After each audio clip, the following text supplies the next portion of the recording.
Arthur, a gente começou contando um pouquinho da história, que são chegados os tempos, que os espíritos de fato vieram revelar o mundo espiritual e algumas consequências deste mundo, desta vida.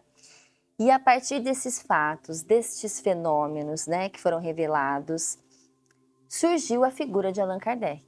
Trouxe, né, como se deu a sua trajetória, a gente queria saber, pessoal de Kardec, até assumir essa missão de codificar o espiritismo. É interessante porque Kardec ele vai ter contato com esses fenômenos já mais tarde, digamos assim, né? Por volta ali dos seus 50 anos, 50 e poucos anos.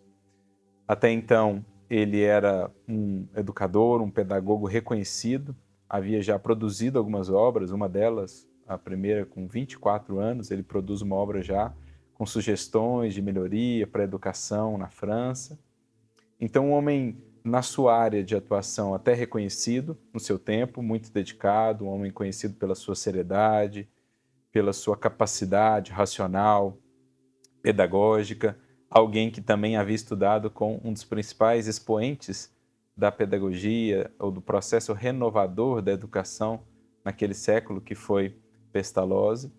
Então, alguém que já tinha toda uma vida, digamos assim, consolidada. Surgem então os fenômenos, começam a se propagar, a se difundir por toda a Europa, na maioria dos casos vistos como passatempo, né? Algo de curiosidade dos salões parisienses, das famílias aristocráticas. Então Kardec começa a ouvir falar a respeito desses fenômenos por meio dos jornais, né? As famosas mesas As famosas girantes. mesas girantes, os fenômenos de batida e tudo mais. Ele começa a ouvir sobre esses fenômenos ou a acessar esses relatos, né, por meio dos jornais e também de alguns amigos. Até um dos primeiros amigos que o procura para falar a respeito disso, ele sabia que era um amigo assim, não dado muito à gravidade dos assuntos, meio brincalhão e tal. Kardec não o leva muito a sério num primeiro momento repele, né, como sendo uma coisa banal, como sendo uma coisa que não faria muito sentido ele dedicar o seu tempo àquilo e tal. Mas aquilo persiste e em determinado momento um amigo que era conhecido mais pela sua seriedade, em Kardec respeitava muito, né, pela sua opinião, lhe fala a respeito e o convida a participar depois de uma sessão na casa da família Plano-Maison, da senhorita Plano-Maison, né, a família ali, e ele, então, tem o seu primeiro contato com a doutrina, ou melhor, com os fenômenos, primeiramente, isso ali nos idos de 55, 56, e ele então começa a entrever, para além daquele mero passatempo ou curiosidade para tantos, ele começa a entrever algo grandioso. Realmente, algumas das respostas mais buscadas pela humanidade em toda a sua trajetória, em todo o desenvolvimento do pensamento humano, questões relacionadas à vida, a Deus, à finalidade da própria existência, ao que tem depois, ou ao que há depois da morte.